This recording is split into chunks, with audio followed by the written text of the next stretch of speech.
আপনার বাসায় বেড়াইতে যেতে চাই ভাই। কেন আমার বাসায় কেন? তুই অন্য কারো বাসায় যা। স্বপ্ন দেখছিলাম, এক ফকির কইছে আপনার বাসায় যেয়ে বেড়াইলে আমার নাকি ভাগ্য পরিবর্তন হয়ে যাবে ভাই। আহা, তোর তো ভাগ্য পরিবর্তন হইব, আর আমার যে কতখানি ক্ষতি হয়ে যাব সেটা তুই জানোস?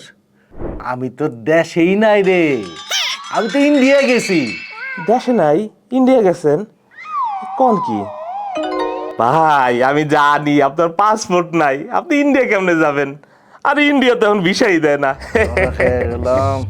এই, আমার যে পাসপোর্ট নাই সেইটাও তুই জানোস, আর ইন্ডিয়ার ভিসা দেয় না সেইটাও তুই জানোস। এই, আমি তো এখন সেই 10 তলার উপরে থাকি। তোর যে স্বাস্থ্য, তোর তো উঠতে কষ্ট হয়ে যাবো রে। আপনি 10 তলায় থাকেন? তুই আইস না, পরে আইস। একটু কষ্ট হইব, ব্যাপার না ভাই, আমি ম্যানেজ করে নেব। আরে সমস্যা তো তোর হইব না রে, আমি তো নিজেই হাইটা উপরে উঠি না। হাইটে ওঠেন না? আরে না, মানে কি, কই থাকেন? আমি নিজেই নিচতলায় অন্যের এক ফ্ল্যাটে থাকি। তোরা ওখানে থাকতে পারবি না। সমস্যা নাই ভাই, আমরা আসলে আপনারে নিয়েই উপরে উঠবো। আপনারই তো বাসা, আপনি এখানে থাকবেন না তো কে থাকবে?